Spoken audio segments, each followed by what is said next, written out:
Ok. Hola compañeros, buenas tardes tengan todos ustedes.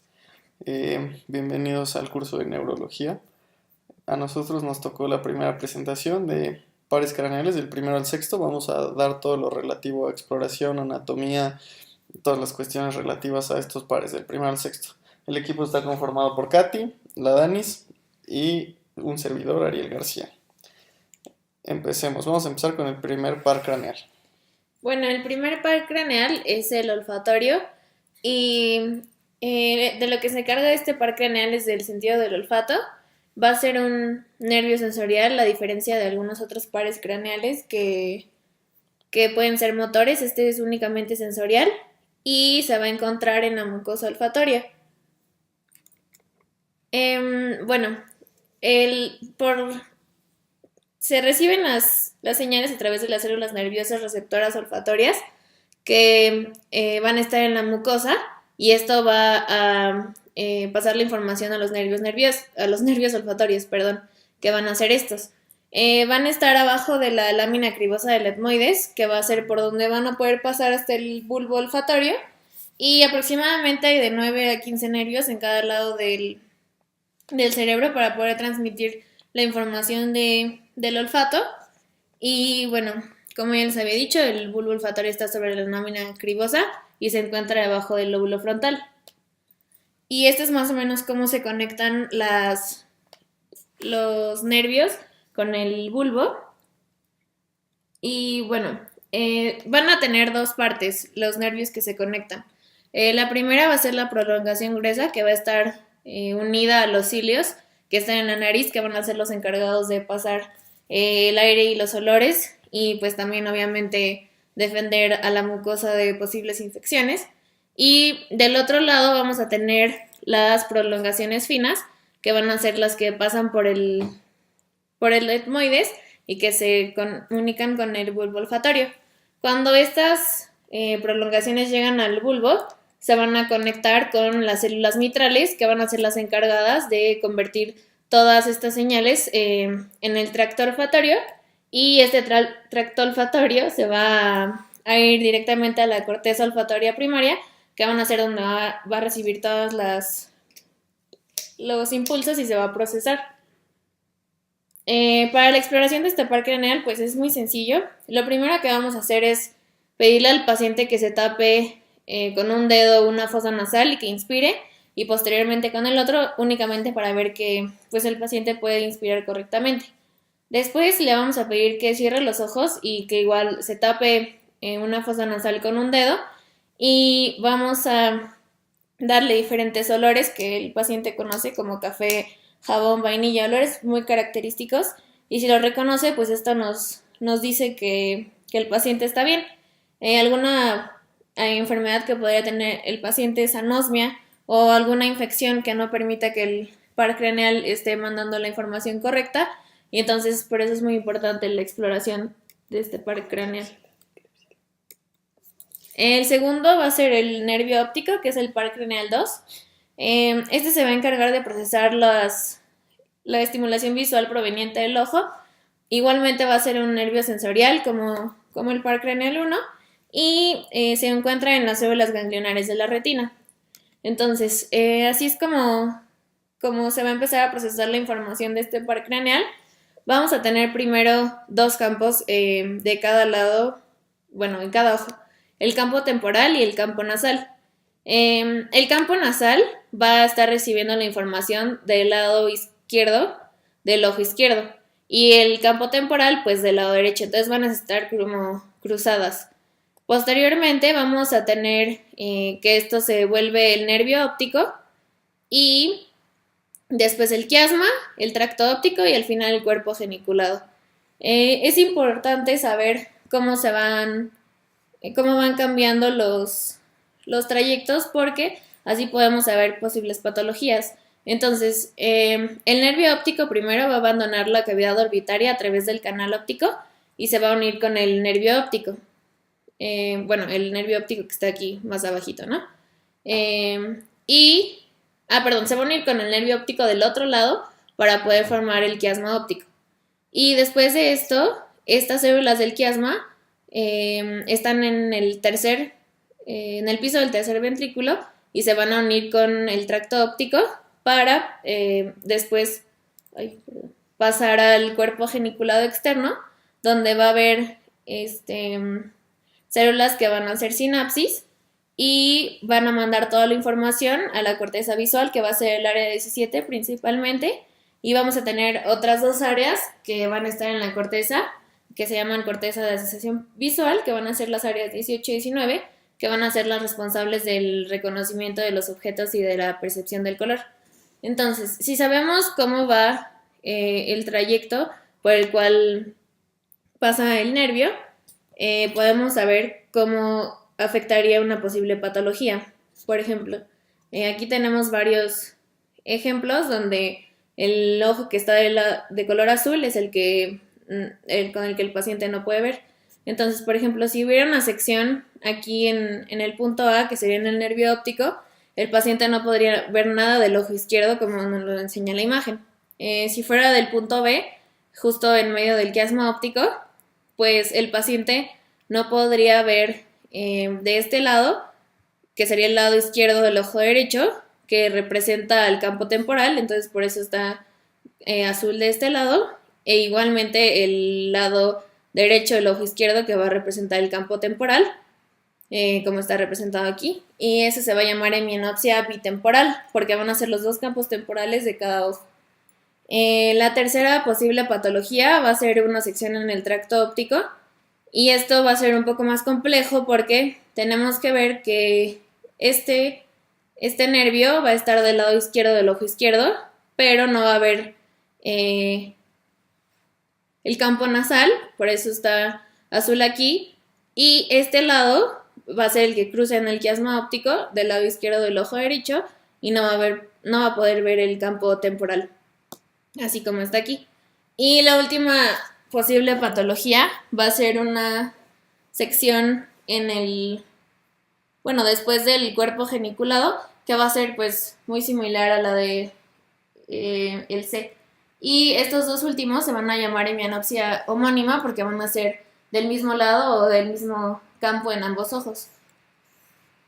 La exploración de este par craneal va a ser primero mediante la presentación de la tabla de Snellen a los pacientes para ver cómo está su visión. Se van a tener que cubrir un ojo y ver la tabla con el otro e indicarnos hasta dónde ven. Si usan lentes o lentes de contacto, pueden utilizarlos para leer la carta. Posteriormente tenemos que hacer un examen por confrontación, que es para ubicar todos los campos visuales del paciente, que vean todos, tanto en el temporal como en el nasal. Y entonces los dedos se ponen atrás, a la altura de las orejas, y el paciente tiene que estar viendo a los ojos del examinador. Entonces el médico va a mover los dedos hacia adelante y el paciente va a indicar cuando ve los dedos del examinador. Esto se va a hacer de atrás para adelante, de arriba hacia abajo y de abajo hacia arriba para que el paciente indique todos los campos. Y por último, también se va a hacer exploración con un oftalmoscopio para ver el fondo de ojo, y con esto vamos a evaluar el nervio óptico a través del disco óptico, que es este. Entonces tenemos que ver bien su conformación, su color, que todo esté de forma adecuada. Bueno, ahora yo les voy a exponer los dos siguientes pares craneales. Empezamos por el 3, que se conoce como oculomotor o motor ocular común. Con esos dos nombres podemos encontrarlo en la literatura. Entonces, tenemos que este par craneal, a diferencia de los dos pasados, va a tener una función exclusivamente motora. Como lo comentaba esta Dani, hay pares craneales que son sensitivos o motores o mixtos. Este va a ser exclusivamente motor. Lo que va a controlar son los movimientos oculares con los músculos que ahorita les voy a comentar, y también la contracción pupilar nos va a ayudar para tener el reflejo fotomotor y el consensual. Ahorita se los explico. Entonces, primero tenemos que entender y conocer en dónde están los núcleos que va a tener este par craneal. En este caso van a ser dos núcleos. El núcleo motor principal, que es este de aquí, y el núcleo de Edinger-Westphal.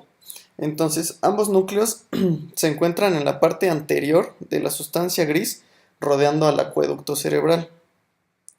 Aquí es importante que los tenemos que ubicar a nivel del colículo superior, que es aquí.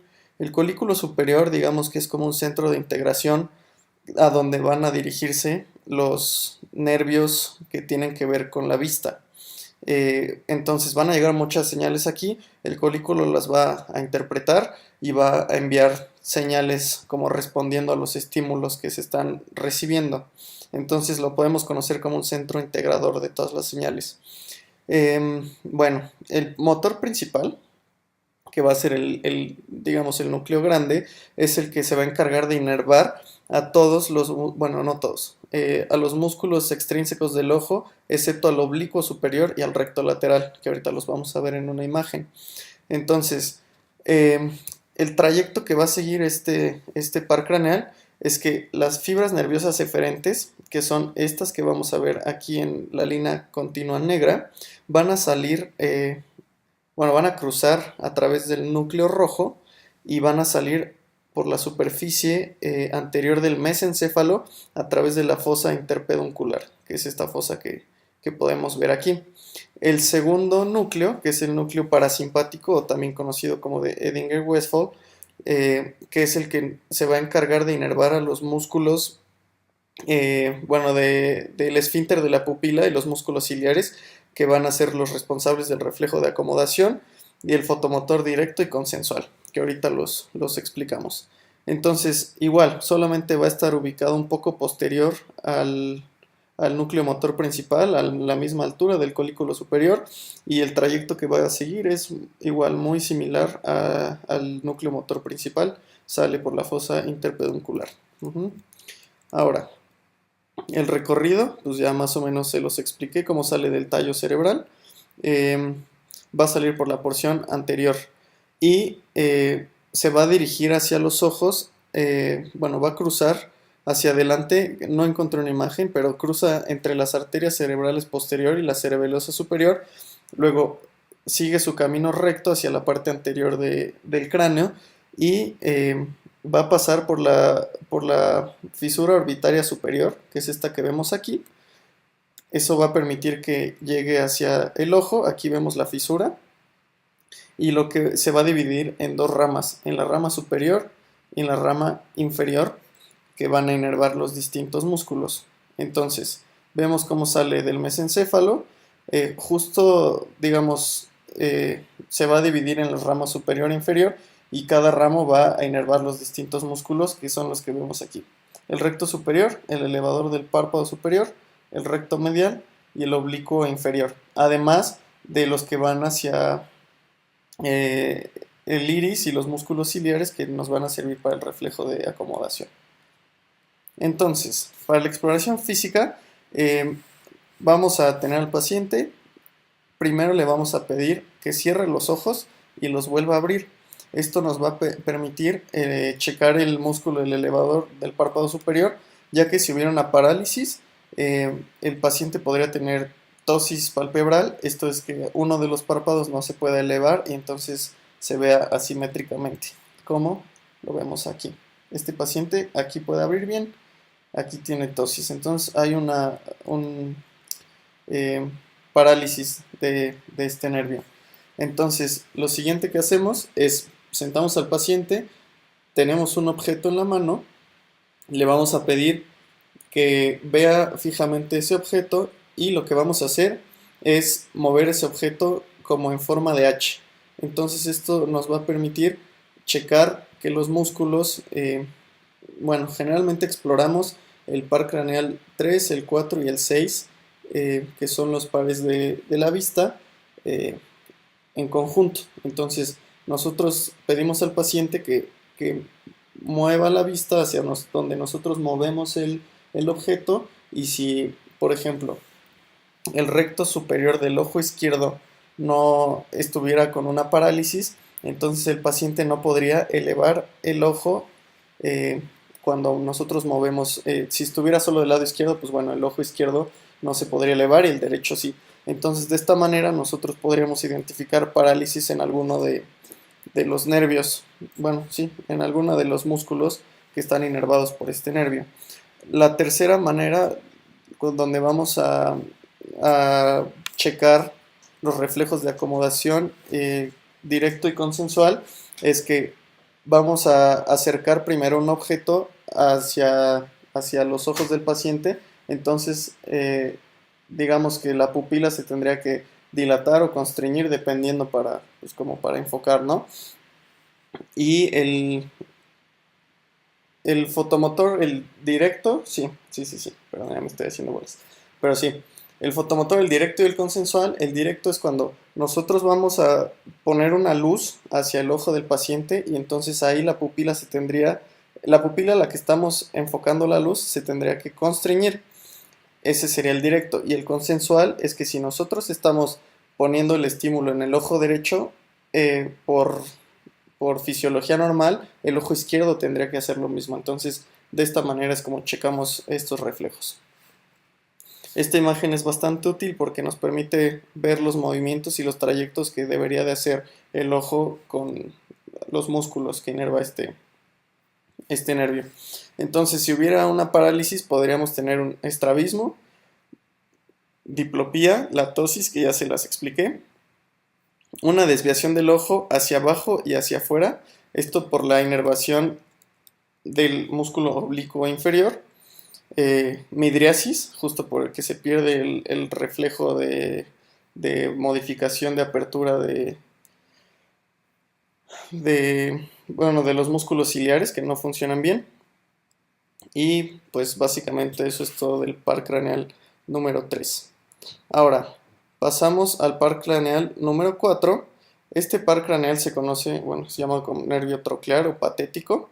Entonces, al igual que el par craneal número 3, su función va a ser exclusivamente motora. Entonces, igual, vamos a ver los núcleos. En este caso solamente hay un núcleo, el núcleo troclear o núcleo patético. Este va a estar ubicado, al igual que los otros dos núcleos que ya vimos anteriormente, en la parte anterior de la sustancia gris. Pero, bueno, aquí los libros mencionan que en realidad es un subnúcleo del núcleo motor principal del par craneal 3. Como todos tienen que ver con inervación de los músculos de los ojos y demás, entonces algunos libros, el, el Fitzgerald, no, el Waxman es el que dice esto, el Snell lo toma como un núcleo aparte, pero bueno, el chiste es que también va a estar anterior al acueducto cerebral. Lo que va a hacer es que las fibras nerviosas, después de dejar el núcleo, van a ir hacia la parte posterior. A diferencia de las del par craneal número 3 que salen hacia la parte anterior, estas van a la parte posterior y van a decusar justo a la salida. Entonces después van a rodear al mesencéfalo y van a pasar anteriormente. Tenemos el recorrido acá, pues bueno, las fibras salen, decusan y es importante porque este es el par craneal más delgado de los 12 pares craneales y el único que va a salir por la superficie posterior del tallo cerebral. Entonces, vemos que decusa y luego va a pasar igual que el par craneal número 3 por la fisura orbitaria superior y digamos que sigue el mismo recorrido, ¿no? Pero este no se va a dividir en una rama superior y una rama inferior. Lo que va a hacer es que va a pasar directamente y va a inervar al nervio oblicuo superior. Este solamente va a inervar a un, ¿cómo se llama? A un músculo. Entonces, bueno, para la exploración, como ya les comenté el pasado, se va a explorar en conjunto el par craneal 3, el 4 y el 6. Aquí lo que pasaría es que, porque el músculo que está inervado, que es el oblicuo superior, cuando tiene una parálisis, lo que va a pasar es que el ojo va a estar desviado medialmente, bueno, nasalmente y hacia arriba, porque el músculo oblicuo superior va a ser el que está paralítico. Y bueno, por mi parte es todo. Espero que no tengan ninguna duda y si tienen alguna duda me pueden buscar y los puedo apoyar. Muchas gracias.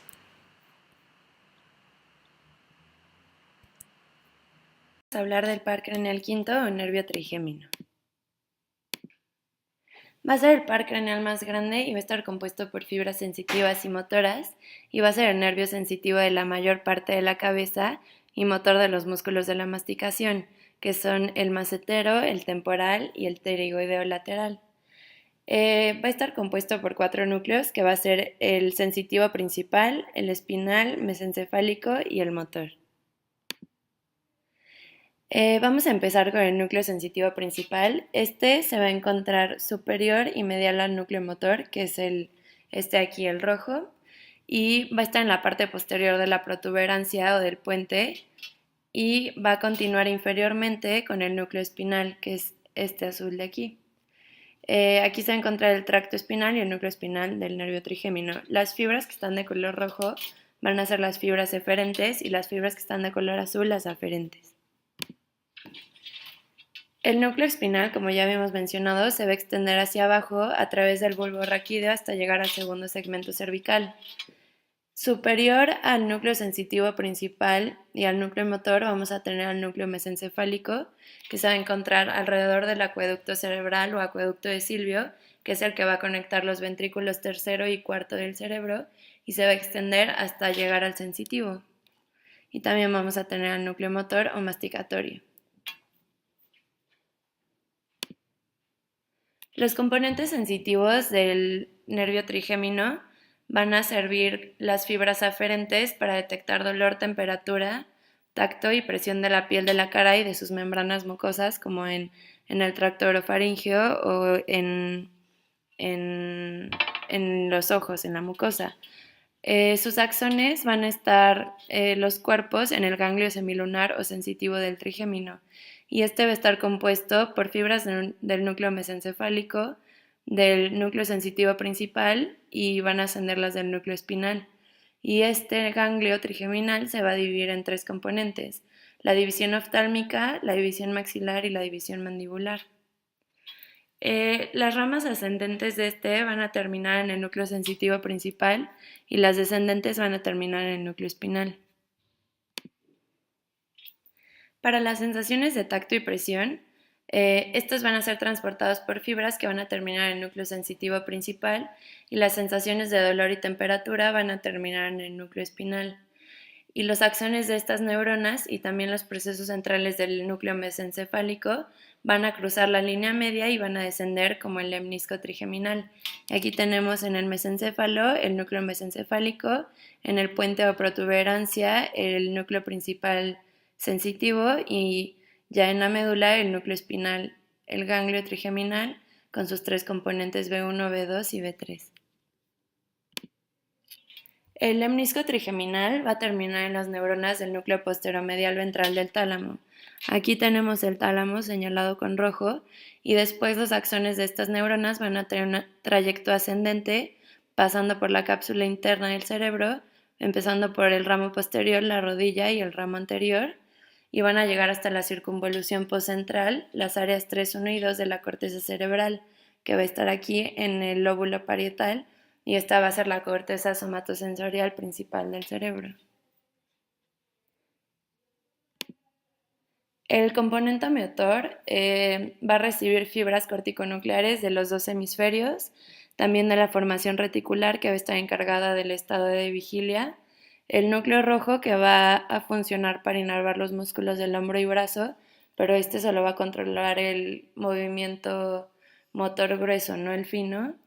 El techo o tegmento, que va a estar involucrado en el sistema compensatorio por neuronas dopaminérgicas como por adicciones, y el fascículo longitudinal medial, que va a ser el fascículo que va a conectar a los pares craneales 8, 4, 6 y este.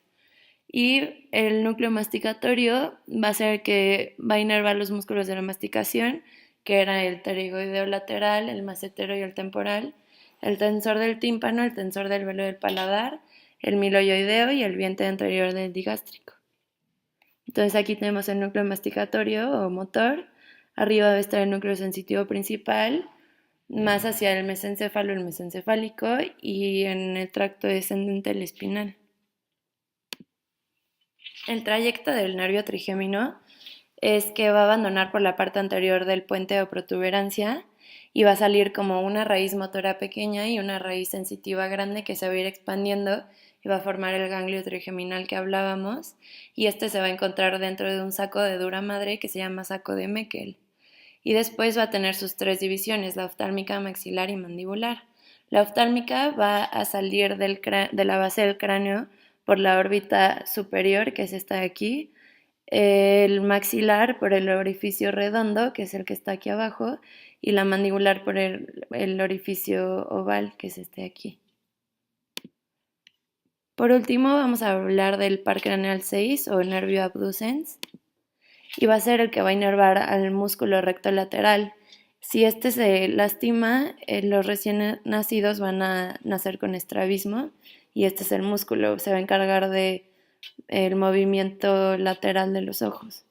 Su núcleo va a estar por debajo del piso de la parte superior del cuarto ventrículo y va a estar por debajo del colículo facial, y el colículo facial va a ser el núcleo del abducens rodeado por fibras del núcleo motor del nervio facial o del par craneal 7.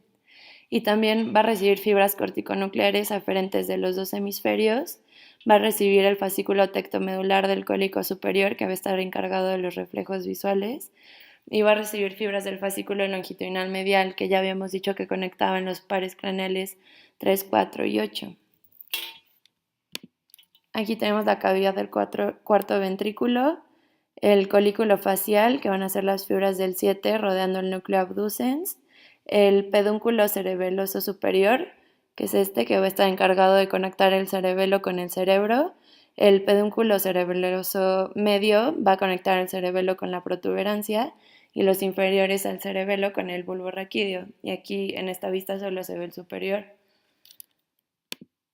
El trayecto del nervio abducens es que pasa en dirección anterior a través del puente, va a emerger entre el surco entre el borde inferior del puente y la mandíbula oblongada, y va a seguir hacia adelante a través del seno cavernoso, que es este de aquí, y se va a encontrar por debajo y por afuera de la arteria carótida interna. Entonces aquí tenemos la carótida y aquí el nervio abducens, y finalmente para salir va a penetrar por la hendidura orbitaria superior.